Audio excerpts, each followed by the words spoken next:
नमस्कार दोस्तों, स्वागत है आप सभी का एविशन इंस्टीट्यूट के official YouTube channel evasion bank SSC government exam. मैं रूपा सरकार 5th and 6th of December 2021 का करंट अफेयर्स का क्वेश्चन आंसर डिस्कस करने जा रही हूँ। लेकिन शुरू करने से पहले अगर इस चैनल को आप पहले बार देख रहे हैं तो please subscribe our channel and also press the bell icon to get the notification and don't forget to like comment share with your friends. और अभी तक आपने हमारे ये ऐप डाउनलोड नहीं किया है तो प्लीज गूगल प्ले स्टोर पे जाइए, वहाँ पे हमारा जो ऐप है डाउनलोड कीजिए। वहाँ पे आपको क्या मिल जाएगा, ऐसे बहुत सारे वीडियोस मिल जाएगा रिलेटेड योर स्टडी एंड बहुत फ्री टेस्ट सीरीज भी मिल जाएगा। और अधिक जानकारी के लिए हमारा जो ऑफिशियल वेबसाइट है दैट इज www.aviation.co.in विजिट कर सकते हैं। तो चलिए विदाउट वेस्टिंग एनी टाइम शुरू किया जाए। देखिए हमारा पहला न्यूज क्या है, हॉर्नबिल फेस्टिवल जो है it is a cultural festival. ठीक है, तो कहाँ पे सेलिब्रेट होता है, यही पूछा गया कि कौन सा स्टेट पे सेलिब्रेट होता है हॉर्नबिल फेस्टिवल। अब आंसर देखिए ऑप्शन पे क्या हुआ है, that is Punjab, Nagaland, West Bengal and Bihar. तो चलिए आंसर देख लेते हैं, दैट इज नागालैंड। ठीक है, याद रखिए नागालैंड एक ऐसा स्टेट है जहां पर हॉर्नबिल फेस्टिवल सेलिब्रेट किया जाता है। एक्चुअली हॉर्नबिल एक बर्ड है, ठीक है ये नॉर्थ ईस्ट में बहुत फेमस है। तो यही फेस्टिवल सेलिब्रेट कहाँ किया जाता है, नागालैंड पे तो चलिए इसके रिगार्डिंग जो स्टैटिक है देख लेते हैं। Nagaland iconic hornbill festival called as the festival of festivals.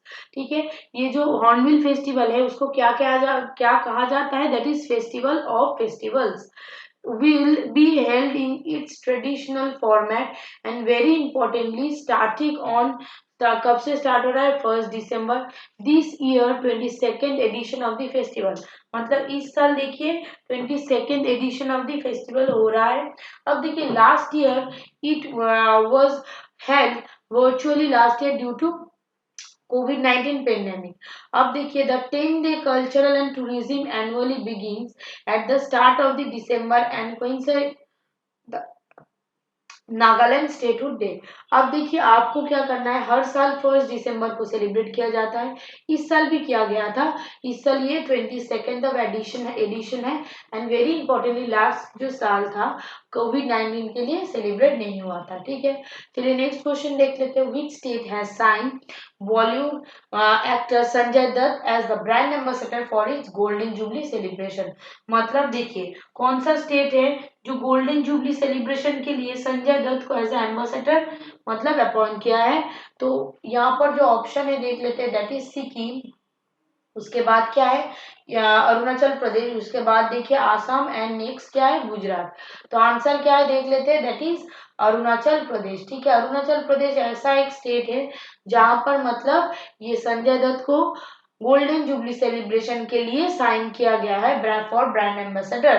ठीक है, नेक्स्ट क्वेश्चन देख लेते हैं। मतलब इसके इसी स्टेट जो क्वेश्चन है इसके रिगार्डिंग जो स्टैटिक है क्या है, the government of Arunachal Pradesh has sign the Bollywood actor Sanjay Dutt as the brand ambassador on the occasion of the Golden Jubilee celebration, marking the 50th year of naming the state. And very importantly, it is also announced the filmmaker Rahul Mitra as its brand advisor. ठीक है, and very importantly announcement was made by the chief minister Pema Khandu. ठीक है, अरुणाचल प्रदेश का जो chief minister है कौन है, that is Pema Khandu. उन्होंने ही सिलेक्ट किया है गोल्डन जुबली के लिए संजय दत्त का as a brand ambassador and also announce the film maker Rahul Mitra as this brand adviser. चलिए नेक्स्ट क्वेश्चन देख लेते हैं। Which institution sign $250 million loan with India to support the National Industrial Corridor Development Program, जिसका short form क्या है, मतलब abbreviation NICDP। मतलब कौन इंस्टीट्यूशन ने $250 million लोन दिया है किसको, तो इंडिया, विथ इंडिया मतलब इंडिया को साथ में लेकर, to support the national industrial corridor development programme. Option क्या है देख लेते हैं, दैट इज IMF, उसके बाद क्या है IDP, ADB मतलब एशियन डेवलपमेंट बैंक, उसके बाद क्या है AIIB और ब्रिक्स बैंक। आंसर चलिए देख लेते हैं, that is ADB Asian development bank. तो इसके रिगार्डिंग जो स्टैटिक है देख लेते हैं। The Asian development bank and the Indian government have signed a $250 million loan to support the National Industrial Corridor Development Program. And very importantly, the program aims किस लिए दिया गया है, देखिए develop of the world class industrial node and the generate high level employment. The agreement was signed for the first two sub program, the industrial corridor program, each 250 million. ठीक है, तो चलिए नेक्स्ट क्वेश्चन देख लेते हैं. Which nation has pledge to make its public sector carbon neutral by 2050. अब देखिए कौन सा नेशनल हैज, ठीक है, nation has pledge with the make its public sector carbon neutral by 2025. Canada है, ऑस्ट्रेलिया है, न्यूजीलैंड है, फ्रांस है. आंसर क्या है, न्यूजीलैंड. तो न्यूजीलैंड एक ऐसा नेशन है has pledge to make its public sector carbon neutral by 2025. ठीक है, तो इसके रिगार्डिंग जो स्टैटिक है देख लेते हैं. New Zealand declared a climate emergency on 2nd December 2020 and the pledge that its public sector would become carbon neutral by 2025. The emerging declaration was based on the climate change finding of an intergovernmental panel, and very importantly which stated that to avoid more than 1.5 degree Celsius rise in global warming. और क्या है देखिए, the emission would need to cut by 45% from 2010 level by 2023 तक and reach by 2050. ठीक है, चलिए next question देख लेते हैं. Who has been named as the new FICCI president for the year 2021. ठीक है, कौन देखिए FICCI का प्रेसिडेंट सिलेक्ट हुआ है. ऑप्शन देख लेते हैं. पहले सुभाष चंद्र, के माधवन, शशि वी वेम्पति एंड उदय शंकर. चलिए आंसर क्या है देख लेते हैं, दैट इज उदय शंकर. ठीक है, इसके रिगार्डिंग जो स्टैटिक है एक बार देख लीजिए. That is, Uday Shankar has been named as the president of the Federation of India, that is Chamber of the Commerce and Industry, that is FICCI. क्या और एक बार रिपीट कर दे रहे हैं, that is Federation of Indian Chamber and Commerce Industry.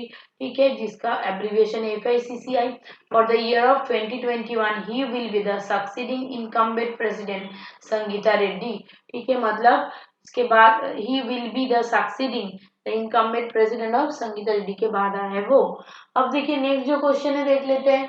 The statue of the माँ Annapurna that was stolen over 100 years ago is returning its original home in Varanasi from which nation. अब देखिए ये जो क्वेश्चन है बहुत इंपॉर्टेंट क्वेश्चन है क्योंकि ये ट्रेडिशन से मतलब ट्रेडिशनल वे से आ रहा है. दैट इज माँ अन्नपूर्णा का जो स्टैचू है वो चोरी हो गया था 100 साल पहले. वो अभी आ रहा है ओरिजिनल होम मतलब वाराणसी. कौन सी नेशन से. अब देखिए ऑप्शन क्या दिया हुआ है, Canada, UK, Sweden and Brazil. तो आंसर क्या है देख लेते हैं. आंसर है कनाडा. चलिए इसके रिगार्डिंग जो स्टैटिक है देख लीजिए. ये जो मूर्ति है मां अन्नपूर्णा का, prime minister Modi inform November 30, 2020 का दैट द स्टैचू ऑफ मां Annapurna which was stolen 100 years ago being brought back to its original home Varanasi India from the Canada. ठीक है, कनाडा से मंगवा रहे हैं जो. तो नेक्स्ट क्वेश्चन देख लेते हैं. Which state has decided to expand its Swasthya Sathi health scheme to cover the entire population of the state. मतलब कौन सा स्टेट ने डिसाइड किया है एक्सटेंडेड टू स्वास्थ्य साथी हेल्थ स्कीम को, डेट को एक्सटेंड किया है. देखिए ऑप्शन देख लेते हैं. वेस्ट बंगाल, उड़ीसा, झारखंड एंड उत्तर प्रदेश. तो आंसर है वेस्ट बंगाल. अब देखिए waste Bengal chief minister Mamata Banerjee ने क्या अनाउंस किया है November 26, 2020 दैट स्वास्थ्य Sathi health scheme will expanded to cover the entire population. because ये जो स्वास्थ्य साथी है ना ये बहुत हेल्पफुल है. ठीक है, ये जो हेल्थ स्कीम है बहुत हेल्पफुल है, बहुत लोगों को हेल्प मिल रहा है for the treatment for the health sector. तो इसीलिए इसका डेट एक्सटेंड कर दिया गया है. नेक्स्ट क्वेश्चन देख लेते हैं. According to a report, recent report, India will have dash nuclear reactor by 2024. मतलब रिसेंट रिपोर्ट से India will have dash nuclear factor 2024 तक. ऑप्शन है 6, 7, 8 एंड 9. आंसर क्या है देख लेते हैं. That is 9. इसके रिगार्डिंग जो स्टैटिक है देखिए. The nation will have 9 nuclear reactor. ठीक है, नेशन में कितना 9 रिएक्टर है nuclear reactor, that is 9. By 2024 तक हो जाएगा. New nuclear project the first northern India will come up to 150 kilometer away from Delhi, Gorakhpur of Haryana and the government informed the Rajya Sabha. चलिए next question देख लेते हैं। Assam high civilian award was conferred on Ratan Tata for his contribution to which of the following services. Answer क्या है देख लेते हैं। Cancer care, steel project, motor service and air service. Answer है कैंसर केयर। अब देखिए on the occasion of Assam Diwas, ठीक है, आसाम दिवस मतलब आसाम दिवस जब सेलिब्रेट हो रहा था, the state government of Assam has decided to accolade the renowned industrialist Ratan Tata with the असंभव अवार्ड, ठीक है, असंभव award, the highest civilian state award for his contribution to cancer care, ठीक है, उनको हाईएस्ट सिविलियन अवार्ड दिया गया है from the state of Assam, ठीक है। तो किसी लिए कैंसर केयर पेशेंट को हेल्प करने के लिए तो ये अवार्ड दिया गया है किसको, रतन टाटा को। चलिए नेक्स्ट क्वेश्चन देख लेते हैं। Which company has been ranked number 1 cooperative in the world in the 2021 edition of the 10th annual world cooperative monitor. अब देखिए कौन सा कंपनी है जिसको रैंक 1 नंबर 1 मिला है, किस लिए, in the world in 2021 edition of the 10th annual world cooperation monitor. तो आंसर क्या है देख लेते हैं। That is ONGC, IFFCO, GSFC and NABARD. तो आंसर है देख लीजिए IFFCO।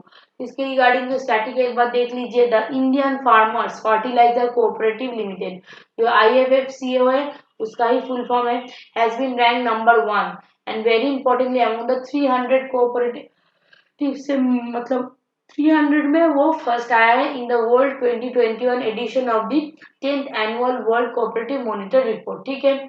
चलिए नेक्स्ट क्वेश्चन देख लेते हैं। OECD has projected India economic growth forecast at dash for the financial year 2022। OECD जो प्रेडिक्शन करता है इकोनॉमिक फोरकास्ट, ठीक है, तो इसलिए क्या क्वेश्चन आया है देखिए, इसलिए क्वेश्चन है इकोनॉमिक जो ग्रोथ फोरकास्ट है वो फाइनेंशियल ईयर 2022 में कितना होगा। ऑप्शन देख लेते हैं। 8.7%, 8.9%, 9.4% एंड 9.9%। तो आंसर क्या है, दैट इज 9.4%।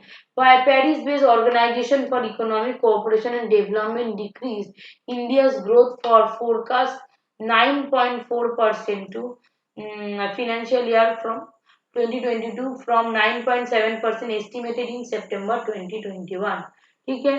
चलिए उसके रिगार्ड उसके नेक्स्ट वाला क्वेश्चन देख लेते हैं। हु हैज बीन अपॉइंटेड मतलब deputy managing director of the international, IMF का जो न्यू डेप्यूटी मैनेजिंग डायरेक्टर है उसका नाम क्या है। ऑप्शन है अंशुला कान, गीता गोपीनाथ, गियोफ्रे ओकामोटो एंड केवी कामनाथ। तो आंसर क्या है देखिए, गीता गोपीनाथ, ठीक है, आंसर देख लीजिए दैट इज गीता गोपीनाथ। किस लिए अपॉइंट किया गया है, डेप्यूटी मैनेजिंग डायरेक्टर कहाँ का, IMF का। चलिए इसकी रिगार्डिंग जो स्टैटिक है देख लेते हैं। इंटरनेशनल मॉनिटरी फंड IMF, ठीक है, chief economics Gita Gopinath is set to take over as the institutional number 1 2 official, ठीक है। अब देखिए next question. In India dash is observed as the national navy day every year.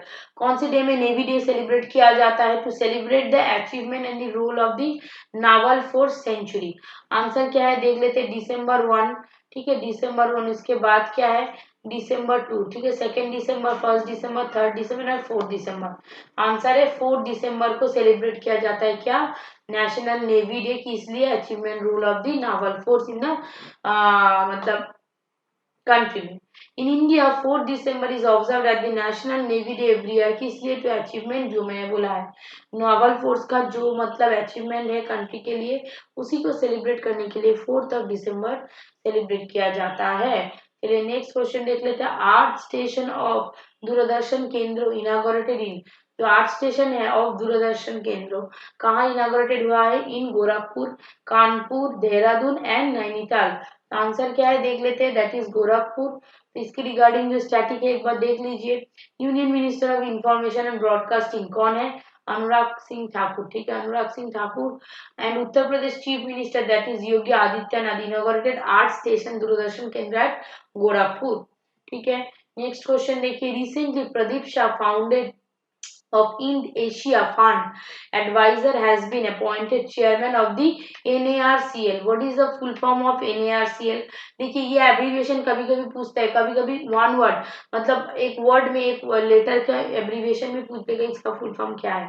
तो NARCL का full form क्या है? National asset restructuring company, national asset restriction company, non asset restriction company and national asset reconstruction corporation.